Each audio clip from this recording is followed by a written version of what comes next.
지방으로 이전하는 기업에게 법인세 등 각종 세제 혜택을 주는 일명 기회발전 특구에 세종시가 지정될 수 있도록 선제적인 대응이 필요하다는 주장이 제기됐습니다. 국비 지원 감소로 지역화폐 인센티브 지급을 중단하는 곳이 생겨나고 있습니다. 이런 가운데 천안시는 천안사랑카드 현행 10% 캐시백 지급을 유지하겠다고 밝혔습니다. 아산시가 동북권의 노인복지관 건립을 추진하기로 했습니다. 대방 폐철도 부지에 들어서게 될 노인복지관은 오는 2026년 준공을 목표로 추진됩니다. 행정수도 완성 시민연대가 대통령 임시집무실 세종청사 입주 무산에 대한 정부의 입장을 밝힐 것을 촉구했습니다. 천안시가 올 상반기에만 지방세 체납액 160억 원을 징수했습니다.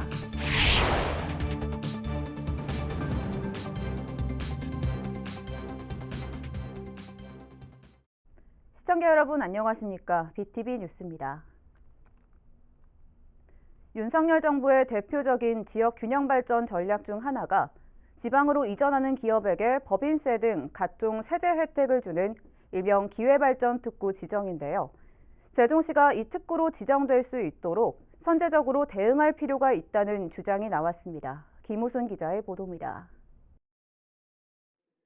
지난 4월 대통령직 인수위원회가 지역 균형 발전을 위한 15가지 국정과제를 발표하면서 7번째로 제시한 것이 바로 기회발전 특구입니다.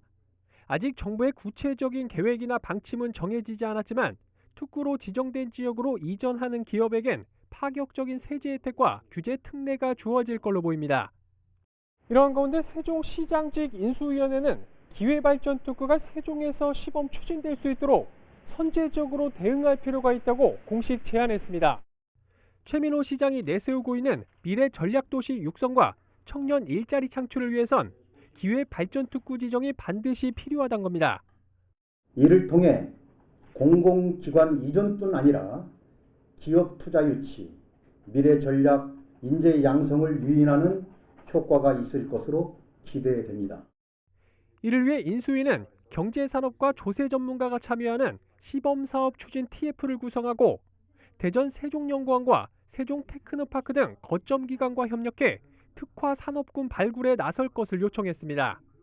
그러나 특구 지정 실현 가능성은 물론 지정에 따른 실효성이 크지 않을 거란 지적도 나옵니다. 이미 강원도 원주시 등 3-4곳의 지자체가 시범지구 지정 추진을 공식화하고 나서는 등 전국 대부분의 시도가 관심을 보이고 있어 경쟁이 치열할 것으로 예상되기 때문입니다. 또 세종은 이미 대전 세종 경제자유구역 지정과 국가산업단지 조성이 추진되고 있는 만큼 기능 중복에 따른 실효성에 의문이 제기되고 있습니다.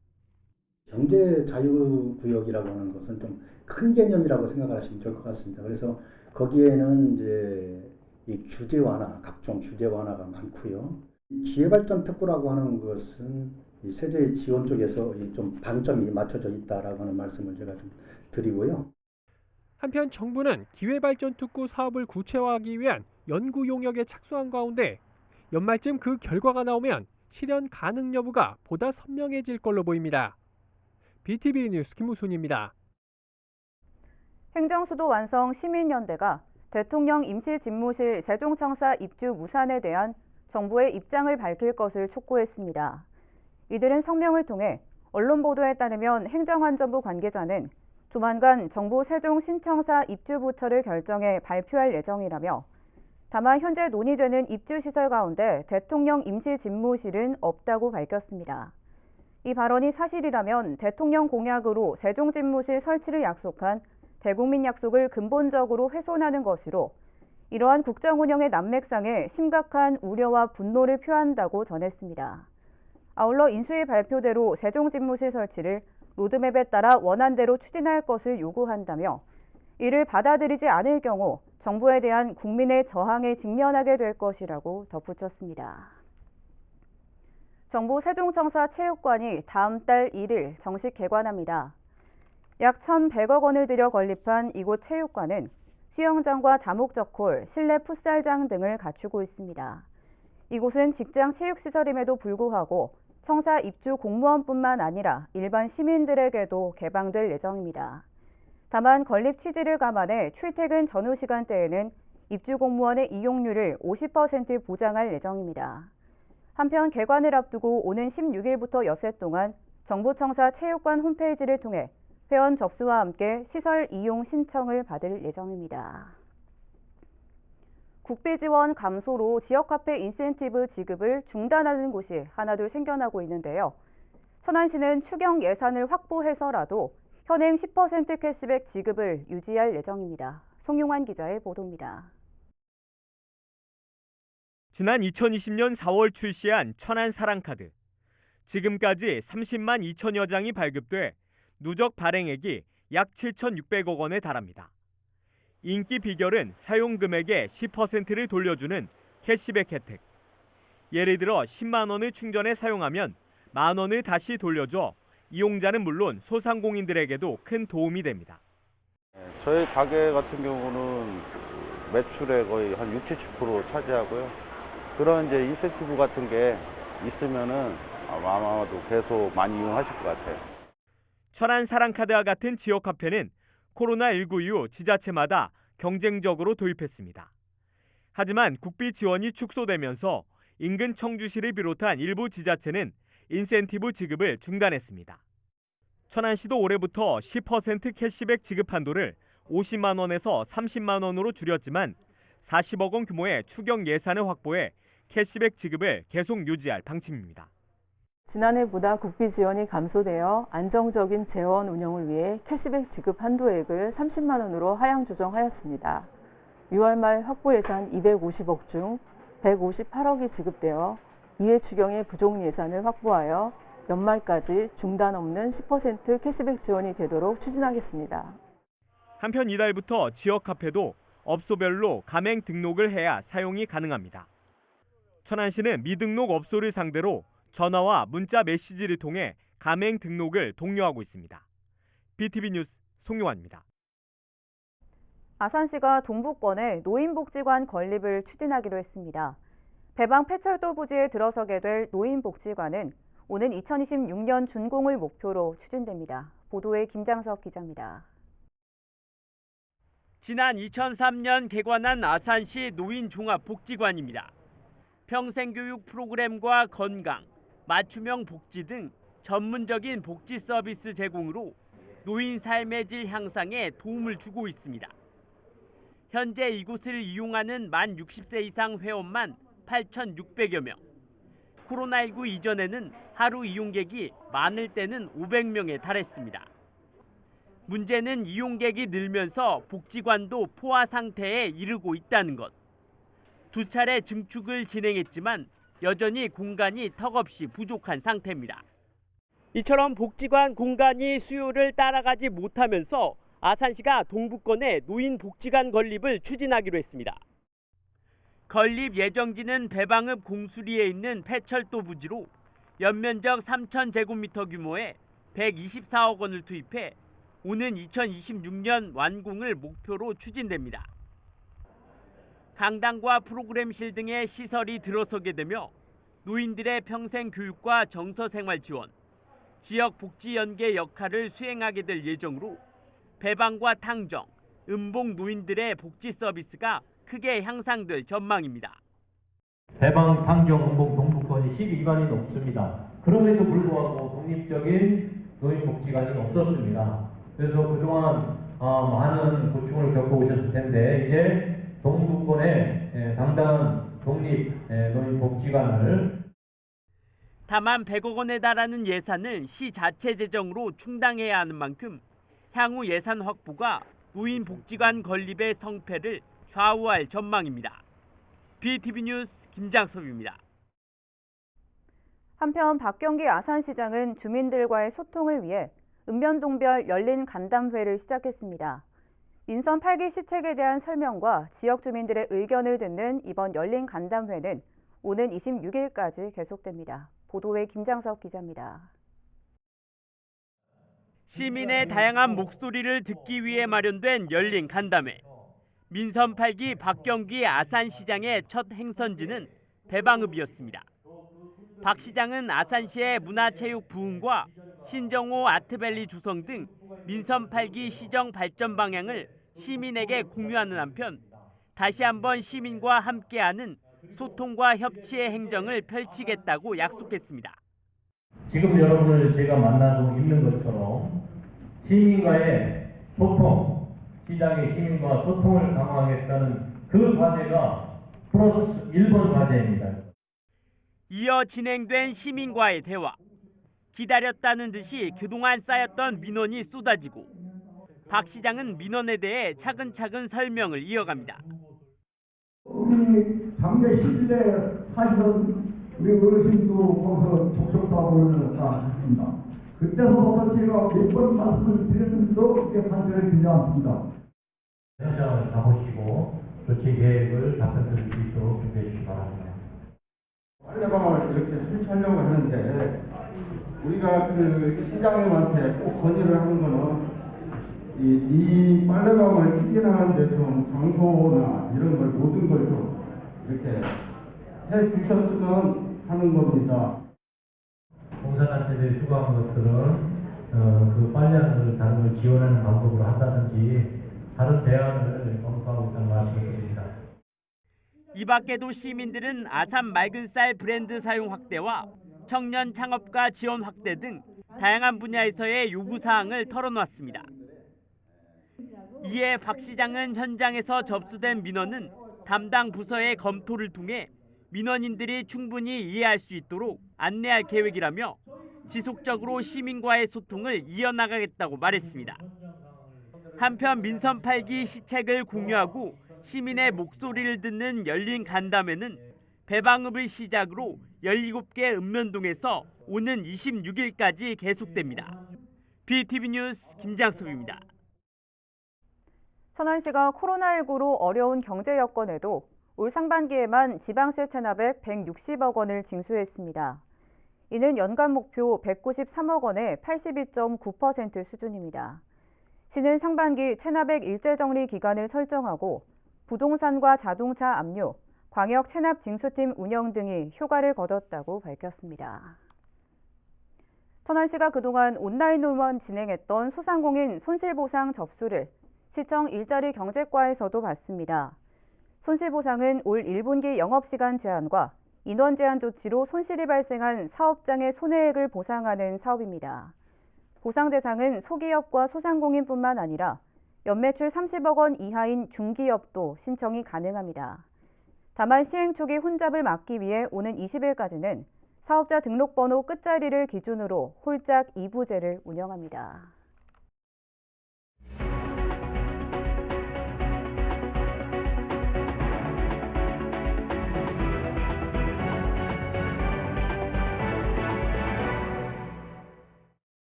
천안 목천 매립장 주변 주민들에게 지원되는 마을발전기금을 주민지원협의체 위원장이 제멋대로 사용하고 있다는 의혹이 제기됐습니다.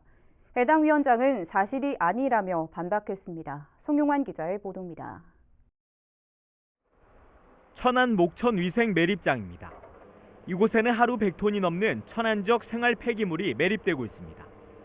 목천 지역 23개 마을 대표로 구성된 주민지원협의체는 매립장을 운영 감시하는 대가로 연간 13억 원의 마을 발전 기금을 받고 있습니다. 이런 가운데 목천읍 일부 주민들이 기자회견을 열고 협의체 A 위원장의 발전기금 횡령 의혹을 제기하며 천안시에 해임을 촉구했습니다. 이런 발전기금이 발전기금 투명하게 쓰이지 않고 주문이 쌈지돈처럼 위원장이 제멋대로 쓰고 있다는 것이 문제입니다. 이들이 제기한 의혹은 모두 11건.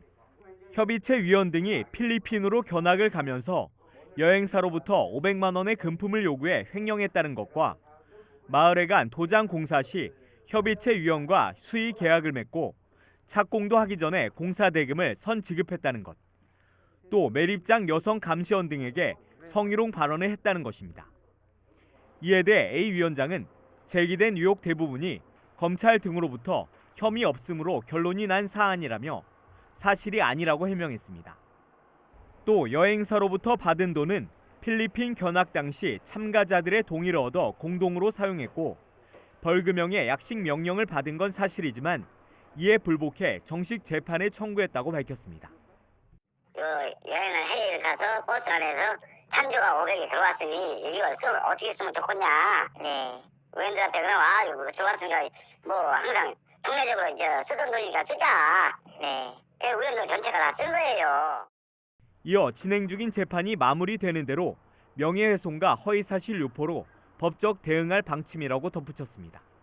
한편 천안시는 현재로선 A 위원장이 해임 사유에 해당하지 않는다며 재판 결과 결격 사유가 있다면 그에 따라 처리하겠다고 밝혔습니다. BTV 뉴스 송용환입니다. 세종시 내부순환 보조 BRT B5 버스 노선이 대폭 수정돼 오늘 15일부터 첫 운행에 들어갑니다. 그동안 B0번과 노선이 겹쳐 비효율적이라는 지적이 많았는데 앞으로 어떻게 변경되는지 김우순 기자가 짚어봤습니다. 지난해 2월부터 시범 운행 중인 내부순환 보조 BRT B5 노선입니다. 행복도시 안에서 대중교통 소외 지역으로 꼽히는 일생활권의 고운동과 아름동, 종촌동 주민들의 교통 편의를 위해 개통된 노선입니다. 그러나 행복도시를 링으로 순환하는 내부순환 BRT B0번과 상당 부분 노선이 겹쳐 비효율적이란 지적이 많았고 이러다 보니 출퇴근 시간대를 제외하곤 1회당 평균 한두 명의 승객이 이용하는 데 그쳤습니다. 이 B5 버스의 운행 노선과 배차 간격 등이 오는 15일부터 크게 달라집니다. 먼저 눈에 띄는 건 운행 노선입니다. 기존엔 B0번과 같이 행복도시를 원형으로 순환했다면 변경안은 아직 사람이 살지 않은 5, 6생활권은 운행하지 않는 대신 4생활권 지편동 일대를 운행 경로에 추가했습니다. 1생활권에서 정부청사와 국책연구단지를 거쳐 4생활권으로 가는 가장 빠른 노선이 될 것으로 보입니다. 1생에서 4생까지 아주 직선거리를 운행할 수 있는 그런 노선으로 운행을 하게 됐고요. 또 지편동 새나루 마을 입주민들이 급격하게 증감에 따라서 지역의 주민들이 대중교통을 좀 쉽게 이용할 수 있고 편리하게 이용할 수 있게 하기 위해서 또 배차는 평일 기준으로 기존 20에서 40분 간격에서 15에서 20분 간격으로 줄어들고 운행 횟수는 하루 62회에서 108회로 대폭 늘어날 예정입니다. 이러한 내용의 변경안은 오는 15일 첫 차부터 적용됩니다. BTV 뉴스 김우순입니다. 오는 27일부터 사흘 동안 세종시교육청 대강당과 보람고등학교에서 대학 입학정보 박람회가 열립니다. 세종교육청에 따르면 이번 박람회에는 서울 등 수도권 주요 대학 22곳을 비롯해 지방 국립대학 7곳 등 모두 67곳의 4년제 대학과 13곳의 전문대학이 참여합니다. 박람회에서는 대학별 입학 1:1 컨설팅, 대학 입학 사정관과 함께하는 대입 설명회, 대학생 멘토단의 온라인 진학 멘토링 등이 진행됩니다.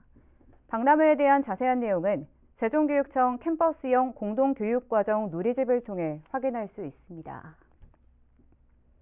아산시가 하반기 신혼부부 주택자금 대출이자 지원 사업을 시행합니다.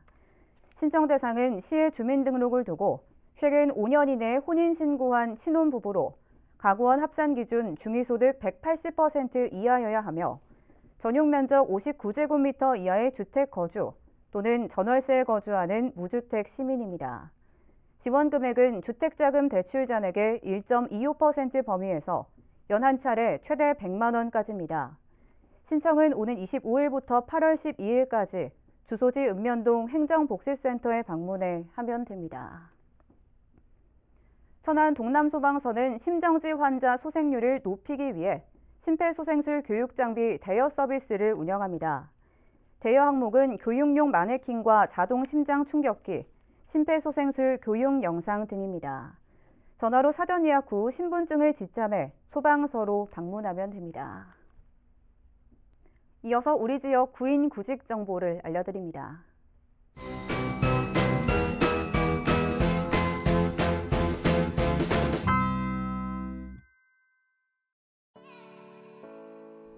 풍세 노인주 야간보호센터에서 요양보호사 2명을 채용합니다.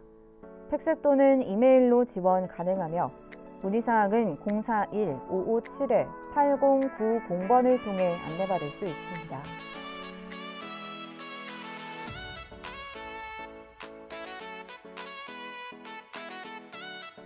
이지바이오에서 사료 생산 업무를 담당할 직원 4명을 채용합니다. 팩스 또는 이메일로 지원 가능하며 문의사항은 041-581-9298번을 통해 안내받을 수 있습니다.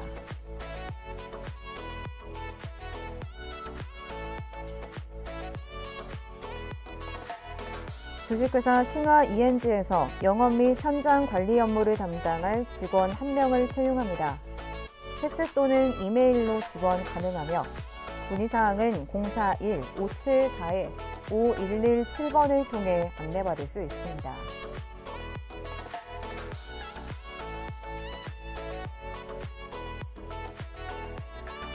슈먼서치에서 자동차 부품 생산 업무를 담당할 직원 10명을 채용합니다. 직접 방문하거나 이메일로 지원 가능하며 문의사항은 031-655-8664번을 통해 안내받을 수 있습니다.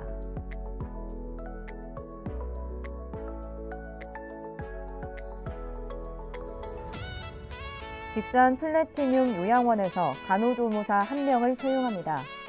직접 방문하거나 이메일로 지원 가능하며 문의사항은 041-906-2000번을 통해 안내받을 수 있습니다.